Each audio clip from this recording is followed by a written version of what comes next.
좋은 아침입니다. 마이 모닝 밸런스 문을 활짝 엽니다. 마음의 법칙 12번째, 과잉 정당화 효과. 외적인 보상이 인간에게 의욕을 심어줄까를 읽어드리도록 하겠습니다. 이웃의 고동이 불편한 할머니가 한 분 산다고 가정해보자. 근처에 사는 한 대학생이 매주 한 번씩 할머니를 위해 대신 장을 보아다 준다. 청년은 기쁜 마음으로 그 일을 즐긴다. 기꺼운 마음으로 도울 뿐만 아니라 장을 봐줄 때마다 할머니의 대화상대도 되어준다. 이 할머니가 부유하다고 가정해보자. 최근 우연히 당신과 마주친 할머니는 이런 질문을 했다. 젊은이가 정말 많이 도와줘. 대학생이라 돈도 별로 없을 텐데 매번 20유로의 사례금을 주면 어떨까? 그럼 서로 돕는 게 되니 좋잖아? 당신이라면 무어라 답하겠는가? 도움을 베푸는 대학생은 돈이 아쉽고 도움을 받는 할머니는 돈을 베풀 여력이 충분하다. 그럼 상부상조하는 것이니 모두 이득을 보는 게 아닐까? 그렇지만 사정은 그리 간단하지 않다. 대학생은 대가를 받는 순간 자신의 진심을 몰라준다며 불쾌하게 생각할 수 있다. 그렇게 되면 할머니는 그를 대신해 도와줄 다른 사람을 찾아야 할지 모른다. 역설적으로 들리지만 상황이 이렇게 흘러가는 것은 과학적으로 입증된 현상이다.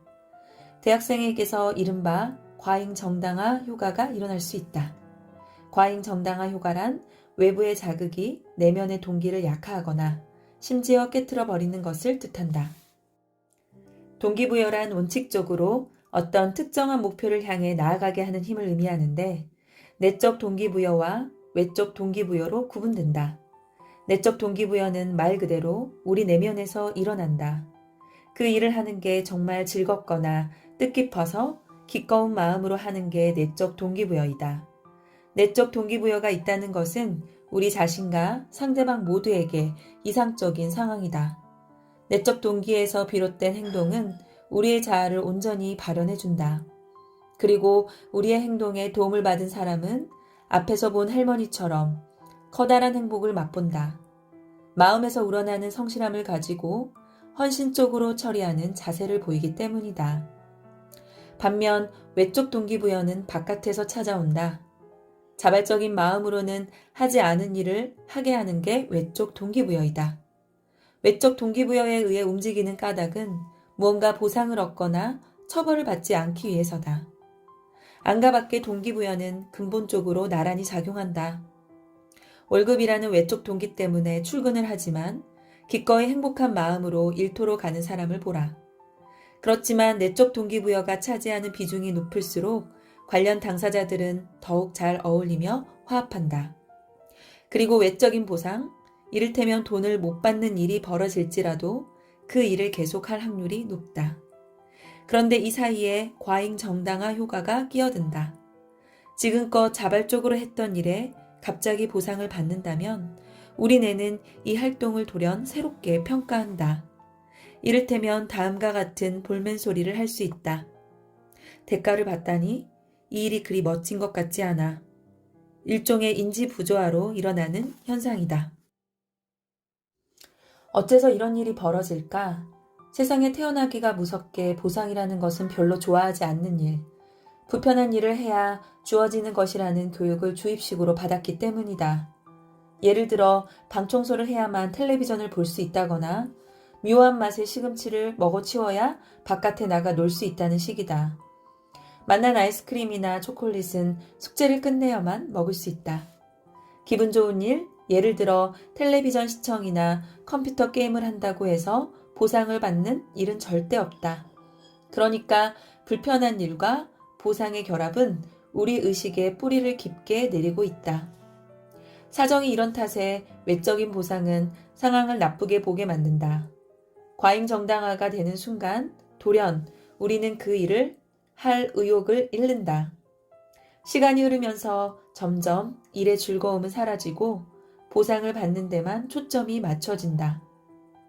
급기야 보상이 사라지게 되면 우리는 그 일을 그만둔다.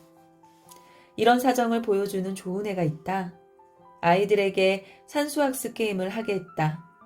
처음에 아이들은 재미있어서 게임에 열중했다. 그래서 게임을 하면 아이들에게 며칠 동안 초콜릿을 보상으로 주었다. 다시 며칠 뒤 보상을 끊어버리고 아이들이 산수학습 게임에 얼마나 몰두하는지 살펴보았다. 그 결과 아이들의 관심은 처음과 비교해 현저하게 낮아졌다. 노동시장은 보상이 높아질수록 의욕이 감퇴하는 이런 딜레마와 오래전부터 씨름을 해왔다. 성과급을 제시하고 보너스를 주고 연봉을 인상하는 등 업무 효율을 높이려고 외적인 자극을 주었다. 그러나 순수하게 내적인 동기부여로 무장한 근로자가 가장 일처리를 잘한다는 점을 염두에 둔다면 이런 외적인 자극은 미친 짓이다. 그렇다고 고용주에게 최고의 성과를 선물하는 순수한 열정의 근로자가 가장 적은 보수를 받는 게 과연 옳은 일일까? 이것은 부당한 일이다. 그래서 이 딜레마는 오늘날까지 해결되지 않았다. 노동시장은 예나 지금이나 외적인 자극을 주는 시스템을 유지하고 있다. 그럼 외적인 보상은 인간에게 의욕을 심어주기에 전혀 온당치 않은 방법일까? 아니다. 그렇지는 않다. 앞서 살펴보았듯 외적인 보상은 전혀 짐작도 못한 힘을 이끌어낼 수 있다. 어린 시절의 기억이 확인해주듯 외적인 자극은 우리로 하여금 방청소를 하고 시금치를 먹고 숙제를 하게 만들었다. 외적 동기부여는 내적 동기부여가 없는 곳에서 탁월한 효과를 불러일으킨다. 특히 싫어하는 일을 하게 만드는 게 외적 동기부여이다. 다만 보상 원칙이 우리의 평생에 걸친 작업과 일에 어떻게 작용했는지 살펴본다면 우리는 서글픈 결론을 내릴 수밖에 없다. 안타깝게도 대체적으로 사람들은 일하는 것에 별다른 즐거움을 느끼지 못하기 때문이다. 수입이든 분배이든 외적인 보상으로 일정 대가가 주어지는 일에는 신중할 필요가 있다. 아마도 자기 자신과 다른 사람들에게 선사할 수 있는 가장 큰 보상은 자발적인 의욕으로 충만하게 일하는 행복감이리라.